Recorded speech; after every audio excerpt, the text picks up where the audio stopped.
ദൈവത്തിൻ്റെ അതിപരിശുദ്ധ നാമം വാഴ്ത്തപ്പെടട്ടെ. നോമ്പുകാല ചിന്തയുടെ 4-ാമത്തെ ദിവസത്തിലേക്ക് ഏവരെയും ഞാൻ സ്വാഗതം ചെയ്യുന്നു.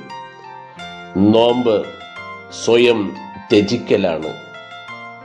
സ്വയം നമ്മിൽ തന്നെ ഒന്നുമല്ലാതായി തീരുമ്പോഴാണ് ദൈവത്തിനു വേണ്ടി ജീവിക്കുവാൻ നമ്മെ പ്രാപ്തനാക്കുന്നത്.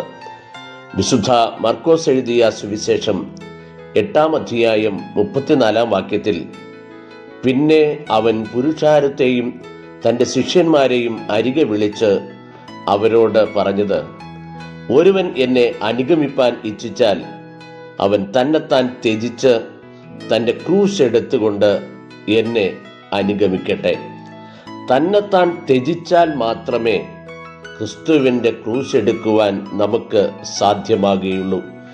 ജീവിതയാത്രയിൽ നമ്മെ തന്നെ ദൈവസന്നിധിയിൽ വിധേയപ്പെടുത്തുന്നതിനാണ് ഈ നോമ്പുകാലം വിനിയോഗിക്കേണ്ടത്. ക്രിസ്തുവിന് വേണ്ടി ചിലത് ത്യജിക്കുവാൻ തയ്യാറാകുമ്പോൾ, സ്വയം ശൂന്യവൽക്കരിക്കുവാൻ തയ്യാറാകുമ്പോൾ, നാം ക്രിസ്തുവിനോടുകൂടെ നോമ്പ് ആചരിക്കുന്നതിന് ഇടയായിത്തീരും.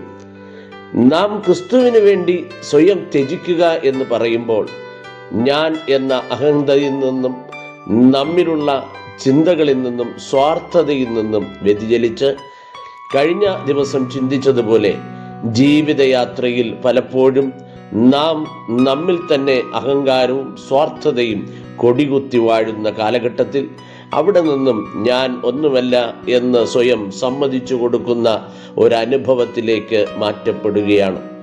സ്വയം ത്യജിക്കുക എന്ന് പറയുമ്പോൾ ക്രൂശ് എടുക്കുവാൻ നമ്മെ പ്രേരിപ്പിക്കുന്ന പ്രധാന ഘടകം ക്രിസ്തു നമുക്ക് വേണ്ടി നൽകിയ നല്ല മാതൃകയാണ്. ക്രിസ്തുവിന് ഈ ലോകത്തില് സന്തോഷവും ഐശ്വര്യവും ജീവിതത്തില് ഉയർച്ചയും ഒക്കെ അനുഭവിക്കുവാൻ കഴിയും എന്നിരിക്കെ, ദാസരൂപമെടുത്ത് വേഷത്തിൽ മനുഷ്യനായി ഈ ഭൂമിയിൽ ഒരു മനുഷ്യനായി കാലിത്തൊഴുത്തില് ഭൂജാതനായി തീർന്നു.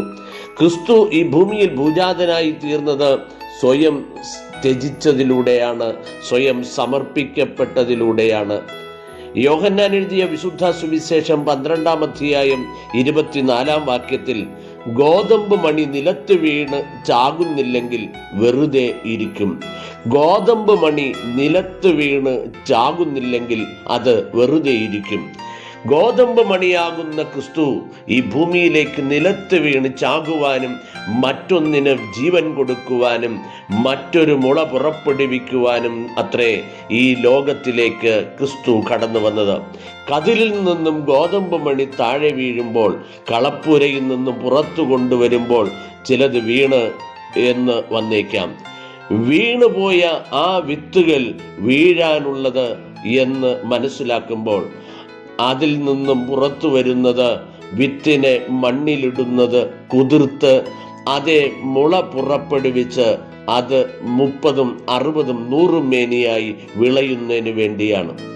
വിത്തിനകത്തൊരു ജീവനുണ്ട്, മണ്ണിനകത്ത് പോയാൽ നശിച്ചു പോകാത്ത ആ ഒരു ജീവനാണ്.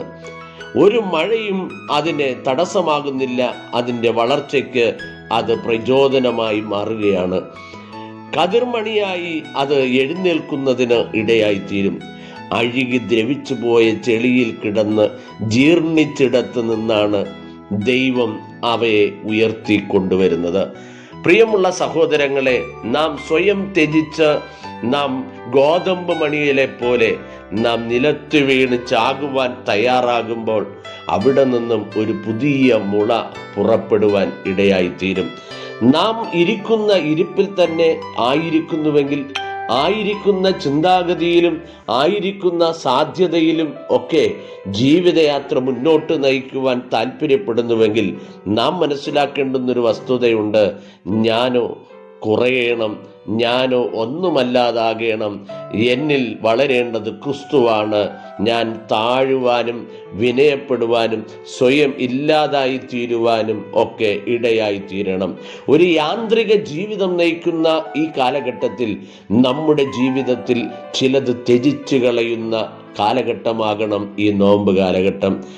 ചിലത് കഴിച്ചുകൊണ്ടിരിക്കുന്ന ആഹാര സാധനങ്ങൾ ജീവിതത്തിൽ ചിലത് നമുക്ക് വർജിക്കുവാൻ തയ്യാറാകണം. ചില കാര്യങ്ങളിൽ നമുക്ക് നോ പറയുവാൻ തയ്യാറാകണം. നാം ക്രിസ്തുവിന് വേണ്ടി എന്തെങ്കിലും കുറെ കൂടി ചെയ്യുന്ന ഒരു കാലഘട്ടമായി ഈ നോമ്പ് കാലഘട്ടം പരിണമിക്കുവാൻ തയ്യാറാകണം. പ്രിയമുള്ളവരെ, ഇവിടെ ഗോതമ്പ് മണിയെക്കുറിച്ച് നമ്മെ പഠിപ്പിക്കുമ്പോൾ അത് സ്വയം ത്യജിച്ച് നിലത്ത് അഴുകി ദ്രവിച്ചു പോകുവാനായിട്ട് സമ്മതിച്ചു കൊടുക്കുമ്പോൾ അത് മറ്റൊരു പുതിയ മുളയായി പുറപ്പെട്ടു വരികയാണ്.